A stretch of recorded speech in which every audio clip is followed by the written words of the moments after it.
Welcome to the Tao of Our Understanding Recovery Podcast. In this podcast, we discuss mystical works of literature and how they relate to recovery. We hope you enjoy today's podcast episode. Hello, this is Buddy C. Welcome to the Tao of Understanding Recovery Podcast. Today we have Brian and Drew. Good to have you guys. If you're new to the podcast, we talk about mystical works of literature, mostly Taoist related. We'll throw in some Jesus quotes every now and then or some other practice that we see. I love seeing what we find in Taoist text in a little different language, but saying the same thing in other practices. We're not Taoist. You don't have to turn in your Jesus card to get something out of this podcast. I found a description of the higher power here that I didn't find in other texts. We're all in 12-step recovery of some kind, and a big part of 12-step recovery is finding a way to be able to let go and surrender. So if we're in recovery, if we're to surrender, then what do we surrender to? I found Taoist text was all about surrender. It's all about letting go. Everything comes back to stepping out of the way. So that's why we study this text in Taoist thought, is it gives us a good description of how to maybe go about that. Before we begin our story for the day, we're in Thomas Merton's interpretation of the Chuang Tzu. We're on Keng Chu. That's my best pronunciation of the story we have today on page 126 and 127. Before we get to that, we're going to talk about a resource. And the resource I want to talk about today is sober meditations. During the pandemic, I recorded a number of meditations, ended up being over 400 meditations in 5, 10, and 20-minute forms, 9 on each step, and other meditations too. The easiest way to access those now is on YouTube. I've put them all on YouTube recently. Was in an app. The app, I think, is still out there, but I don't think it's working properly. They discontinued it in the form I was using, so I had to drop it, unfortunately. You can access those on YouTube. Just search Sober Meditations or go to sobermeditations.org. That will take you directly to the YouTube channel. Okay, our synchronistic moment for today. Drew, you have that for us, sir? I do. This coming week, actually tomorrow, I'm leaving for a week-long hiking trip. I used to go on hiking trips a lot, but COVID kind of interrupted vacations and just got out of the habit of going on a hiking trip for the first time in several years. Coincidentally, or maybe not coincidentally, yesterday I was looking at podcast episodes that had come out for podcasts I follow. There's a podcast I follow for the Buddhist tradition that I'm involved in. The most recent episode was called Hiking Zen. It's an interview with a Buddhist monk who wrote a book called Hiking Zen. It's about how to practice Zen, practice mindfulness, practice meditation while walking or hiking and being in nature. I just thought it was great timing that I'm going on this hiking trip for the first time in years. And this tradition I'm a part of just released a podcast about how to practice that tradition while you're hiking. Great timing, and gave me something to listen to on the lengthy drive, which is a win-win as well. Where are you heading, Drew? Out to the Big Bend area, far west good. Texas. Yeah, it's beautiful out there. Quiet Good. and peaceful. I hope you enjoy yourself. Thank you. That's going to be a hot area to be going to next week. It's a dry heat. Yeah. Oh, yeah. That makes a difference. When they first started out there, they used camels instead of horses because it was so hot. They sure did. Thank you. Drew, you going to read our story for us today, sir? Sure. Keng Chu. Master Keng Chu, a disciple of Lao Tzu, became famous for his wisdom, and the people of Li began to venerate him as a sage. He avoided their homage and refused their gifts. He kept himself hidden and would not let them come to see him. His disciples remonstrated with him and declared that since the time of Yao and Shun, it had been the tradition for wise men to accept veneration and thus exercise a good influence. Master Keng replied, "Come here, my children, listen to this. If a beast big enough to swallow a wagon should leave its mountain forest, it will not escape the hunter's trap. If a fish big enough to swallow a boat lets itself be stranded by the outgoing tide, then even ants will destroy it. So birds fly high, beasts remain in trackless solitudes, keep out of sight, and fishes or turtles go down deep, down to the very bottom. The man who has some respect for his person keeps his carcass out of sight, hides himself as perfectly as he can. As for Yao and Shun, why praise such kings? What good did their morality do? They knocked a hole in the wall and let it fill up with brambles. They numbered the hairs of your head before combing them. They counted out each grain of rice before cooking dinner. What good did they do to the world with their scrupulous distinctions? If the virtuous are honored, the world will be filled with envy. If the smart man is rewarded, the world will be filled with thieves. You cannot make men good or honest by praising virtue and knowledge. Since the days of pious Yao and virtuous Shun, everybody has been trying to get rich. A son will kill his father for money. A minister will murder his sovereign to satisfy his ambition. In broad daylight, they rob each other. At midnight, they break down walls. The root of all of this was planted in the time of Yao and Shun.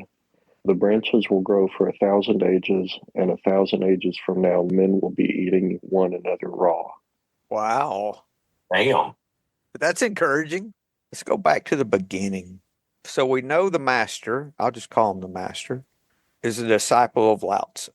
He became famous for his wisdom, and the people started lifting him up as a sage. So he's getting notoriety from the people, not himself. So the people are lifting him up. So he seems right-sized at this point. He avoided their homage. He refused their gifts. He kept hidden and would not let them come to see him. So he's lifted up as a sage by the people, which they brought him gifts and talked about how great he was, but he avoided that. Looks like if he was well known, people would seek him out for his wisdom, right? But he avoided all of that. His disciples did not understand why. Yao and Shun were kings, so since that time it had been the tradition for wise men to accept veneration and thus exercise a good influence. So the tradition was for him to, the rationalization was, hey, you can influence more people by getting with the program. Can't you see the good that you can do? But the master did not think so. That reminds me of me praying good things for me so I can help people. That's not far from that, I don't think. For me personally, that's misguided. When I'm working with someone, this is the third step prayer on page 63 of the big book. God, I offer myself to thee to build with me and to do with me as thou wilt. Relieve me from the bondage of self, that I may better do thy will. Take away my difficulties, that victory over them may bear witness to those I would help of thy power, thy love, and thy way of life. May I do thy will always. We thought well before taking this step, making sure we were ready, that we could at last abandon ourselves utterly to him. When I'm working with someone, it's just me, we mark out, like in my book, it's strike through the lines that say, take away my difficulties, that victory over them may bear witness to those I would help of thy power, thy love, and thy way of life. We just take that out. And the reason I do that, I don't know what's good or bad for me. I only learn with difficulties, not to mean I want difficulties, but they are there for a reason. When I'm right-sized about things, difficulties are no longer difficulties. Buddy, for me, that take away my difficulties piece doesn't sit well with me. I pray for acceptance of my difficulties. Then I also pray to be humbled. We lost the big book thumpers because you're not supposed to mark through. It's like the Bible. You can't mark through anything. It's all straight from God. Yeah, he's writing his own prayers. I think that those words are, I don't know, divine. I did have some energy around thinking I'm putting my spin on it, but I just feel like that's where I need to be. I need to accept it, because if I come to God in my prayer and I'm saying, take this away, fill my checking account up, yada, yada, X, Y, Z. Here's my problems. Take care of them for me. Like you said, I don't know what's good for me. Also, with that, first of all, we all work the program differently. There's no one that I know that works the program exactly the same as someone else that I know. We all put our spin on it, Brian, because we're all coming from a little different perspective. So we all see it from just a slightly different vantage point. I don't have a problem there. The other thing, how egotistical is it to think that my prayer would change what's going on? As if I know. We all go through these phases in our spirituality in different ways. Just because it was tradition is not what he did. I also think how egotistical am I to think that I know what a difficulty is. Help me not to see my difficulties as difficulties. That's what we find, Drew, is that with time, what used to be a difficulty is no longer a difficulty. We just go on with life. I'll read one other text that would apply to that. Or even some of these difficulties that we're going through, like I've said before, some point in time later, we realize that's a blessing. Yeah, I've been going through that recently. My wife was unemployed for a while, and that was a big difficulty for us. It was financial difficulty. Just a couple weeks ago, she started her new job, which is her absolute dream job, just out in nature, doing education. It's just wonderful for her. It's the best thing that's ever happened to her. And it pays better than her other job, too. So she's happier, and we're in a much less stressful place. So that time that I thought was stressful was, looking back on it, it was the best thing that's happened to us in a really long time. I want to read Paul's thorn in the flesh from the Message version. This is from 2 Corinthians 12, starting with verse 7. Because of the extravagance of the revelations he was receiving, and so I wouldn't get the big head, I was given the gift of a handicap to keep me in constant touch with my limitations. Satan's angel did his best to get me down, and so that's just the vernacular, so just read through it if it offends you. What he in fact did was push me to my knees. No danger then of walking around high and mighty. At first, I didn't think of it as a gift. I begged God to remove it. 3 times I did that. And then he told me, my grace is enough. It's all you need. My strength comes into its own in your weakness. Once I heard that, I was glad to let it happen. I quit focusing on the handicap and began appreciating the gift. It was a case of Christ's strength moving in on my weakness. Now I take limitations in stride and with good cheer. These limitations that cut me down to size, abuse, accidents, opposition, bad breaks. I just let Christ take over. And so the weaker I get, the stronger I become. He thought that because he felt so close to God and was doing God's work that he shouldn't have abuse or accidents or opposition or bad breaks, is what it sounds to me. And he prayed to God for these things to be removed from him. Not much different than our third step prayer. But then he realized, Brian, your lines here, that my grace is enough. It's all you need. Then he said, once he heard that, it changed. He was glad to let it happen. He quit focusing on the handicap and moved to gratitude, been appreciating the gift. He called it a gift now. Christ's strength moving in on my weakness. And he ends that with, the weaker I get, the stronger I become. Yeah, I've looked at my troubles with addiction over the years as a gift, because it's let me have empathy for people who are going through it in their lives. I know people who've never struggled with addiction are often pretty judgmental of people who are struggling with addiction and just stop doing the thing you're addicted to. And I know how hard that is, and I know that the addiction isn't really the problem. It's a symptom of a problem. There's always something going on that somebody's trying to avoid or run from or overcome, or there's something deeper behind just the act of being addicted to something. So going through that for years has really helped me to be more empathetic to people who are going through something similar. Michael Singer says, are we focusing on solutions or causes? And the big book talks about getting down to causes and conditions, that alcohol is just a symptom, like you were talking about, Drew. I want to talk about that first paragraph a little more. This may be the gift in all of this. We'll see. The disciples thought the master was wasting his gift, is the way I read this. I think of anonymity with that. So the master did not want to share his gift. It looks like he was sharing it with his disciples, but he could have had this huge ministry. Buddy, this makes me think about the guy that sells the self-help books or videos or whatever versus the guy that shows up for meetings, has some sponsees, meet with them one-on-one, gives of himself, and is really and truly changing lives.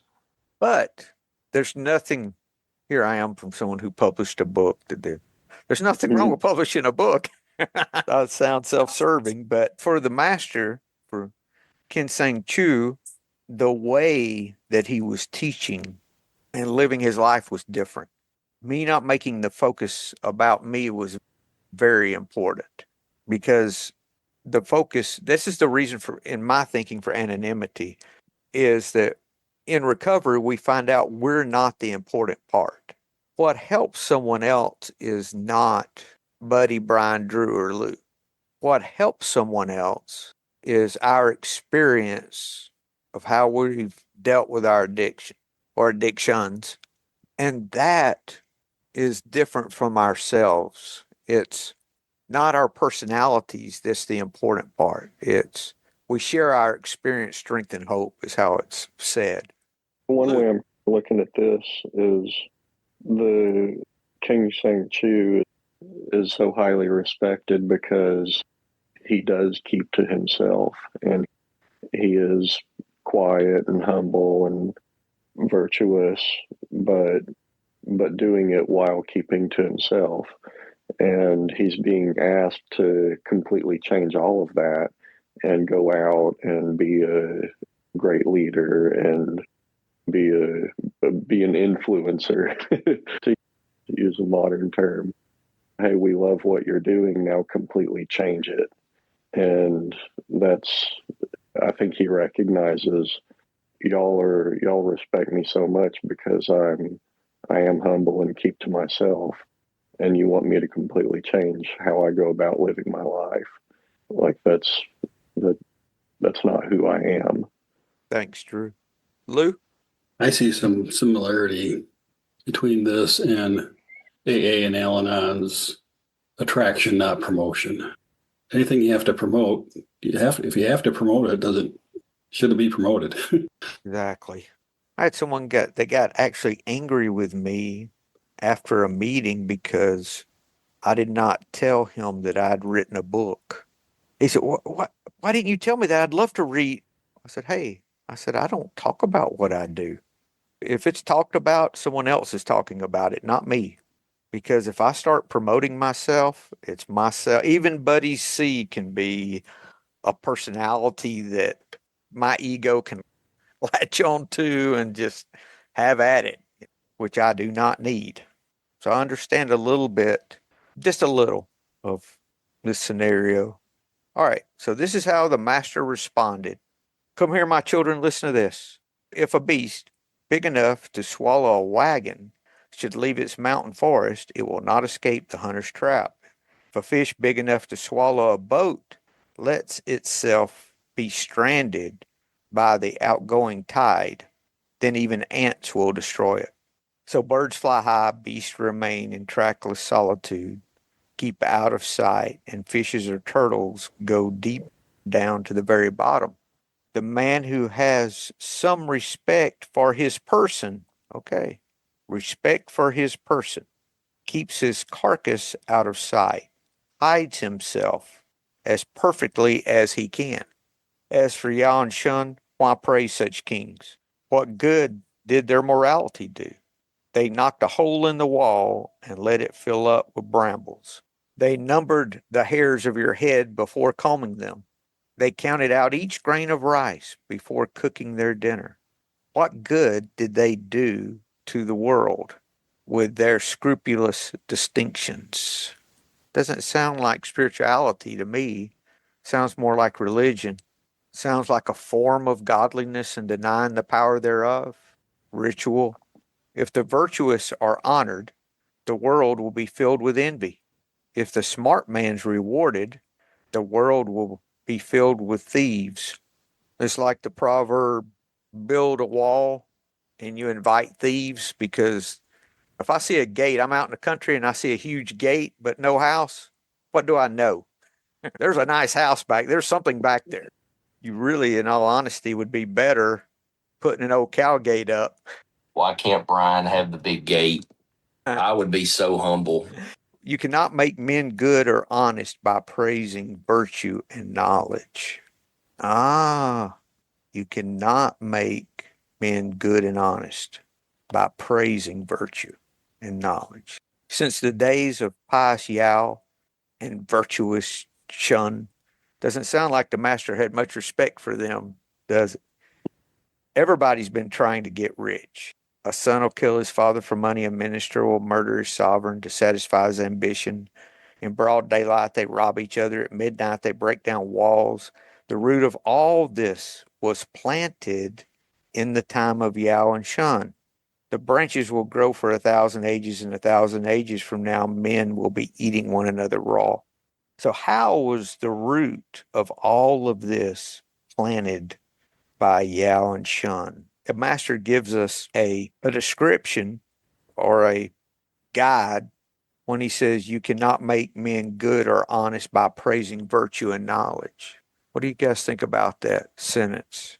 What is it that makes men good and honest? What makes us? We like to take this and make it about ourselves, right? Make it applicable. What is it that influences us to be good and honest? I think when you start praising virtue and knowledge, others try to make themselves seem virtuous and knowledgeable. They start faking it, or they start cheating. They start to live not in their own nature, but trying to meet somebody else's idea of what you should be doing, how you should be living your life. Going back to influencers, people on social media or whatever, they're trying to look like they live this perfect, beautiful, easy life. But once the camera stops rolling, you don't see all of the troubles. You don't see all of the hours and hours of really hard work and people behind the scenes who do all the work to make it look like it's effortless and easy. We're praising that easy, virtuous life. That's what we're showing, but we're afraid to show the hard work that goes into it. In some ways, what was happening at the time was Confucianism kind of led things, and that was a way of trying to get balance and harmony between people by following a hierarchy and some strict rules for how to behave in public and how to behave with other people. And this isn't about that. It isn't about hierarchy. It's about humility and not putting oneself or someone else over another person. It's a different way of achieving this. It's more of a focus on internal harmony rather than trying to create harmony in others. Just think about what Drew said. You don't know what's going on behind the scenes or when the camera's off, or even crazier nowadays, what you're looking at may not even be real. I was looking at verse 38 of the Tao Te Ching. This is MacDonald. The highest good is not to seek to do good, but to allow yourself to become it. The ordinary person seeks to do good things and finds they cannot do them continually. The master does not force virtue on others. Thus, she's able to accomplish her tasks. The ordinary person who uses force will find that they accomplish nothing. The kind person acts from the heart and accomplishes a multitude of things. The righteous person acts out of pity, yet leaves many things undone. The moral person will act out of duty, and when no one will respond, will roll up his sleeves and use force. When the Tao's forgotten, there's righteousness. When the righteousness is forgotten, there's morality. When morality's forgotten, there's law. The law is the husk of faith, and trust is the beginning of chaos. Trust is the beginning of chaos. Our basic understandings are not from the Tao because they come from the depths of our misunderstanding. The master abides in the fruit and not in the husk. She dwells in the Tao and not with the things that hide it. This is how she increases in wisdom. That last stanza from Mitchell: the master concerns himself with the depths and not with the surface, with the fruit and not the flower. He has no will of his own. He dwells in reality and lets all illusions go. If we're looking for virtue and knowledge outwardly, we're looking in the wrong direction. Because what I see here and what I've experienced, when you try to build morality and virtue by mimicking or doing what another person says and not looking within and changing what is within you first, it's not going to help. These kind of things are going to happen. That's a lot where religion comes from. So how do we do this change? The way out is within. We start with us. We surrender. We allow virtue to guide our life. We look for a way to be helpful. If I start by trying to impose what I think on others without me making the changes starting with me, never works. That's what produces the thieves and all the other things here. Talking about trying to get rich, we think that our happiness and our peace and joy is in the things we have. Why don't we turn that light around and look within? Nothing wrong with having things, but there's definitely a problem with things having you. Also, I like the phrase the master talks about keeping his carcass out of sight. See, he knew that the Tao was not about him. He knew he was not the solution. It's like someone coming into recovery and they want to get sober, so they get a sponsor and they hear the sponsor say, I meditate 45 minutes a day, I do this and this. The sponsee can do exactly what the sponsor does and it not work for them because they're trying to change their behavior by mimicking other behavior. They're not starting from surrender, starting within, which is what the first three steps show us. If we don't start there and allow ourselves to change, then for me, there was no way to put together any sober time whatsoever. Notice he said he had respect for his person. That's the difference. He knew who he was. He knew that he was just a carcass that needed to stay out of sight. An example of this, I think, that I've been through is the difference between just saying you're sorry and actually being apologetic. Just saying I'm sorry when I'm not, but just to get the words out there. It means much more to the other person, and I can tell a difference in myself when I actually really apologize for something I did rather than just saying I'm sorry for the sake of getting the words out there. I said I'm sorry. What more do you want from me? It's as if when our behavior doesn't come from within, there's no light in it. There's no spirit. We haven't raised, if you want to, David Hawkins terms, you haven't raised the vibration up. You're still down in self. You haven't raised it up to acceptance, love, those things. So the conversation stays lower. The conversation doesn't have virtue in it because you're meeting the situation with more thinking, more self.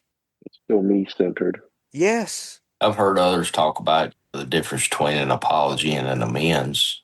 The amends piece means I'm wrong and I intend to change my behavior. And the amends carries compassion in it. You want to be free of what's hindering you, blocking you. So do we see ourselves as carcasses that need to remain out of sight? He hides himself as perfectly as he can. Not to have a negative opinion of ourselves. I believe that goes without saying. What I mean by that is, do I see Buddy as what I need to shine, or is it the gifts within me that need to shine?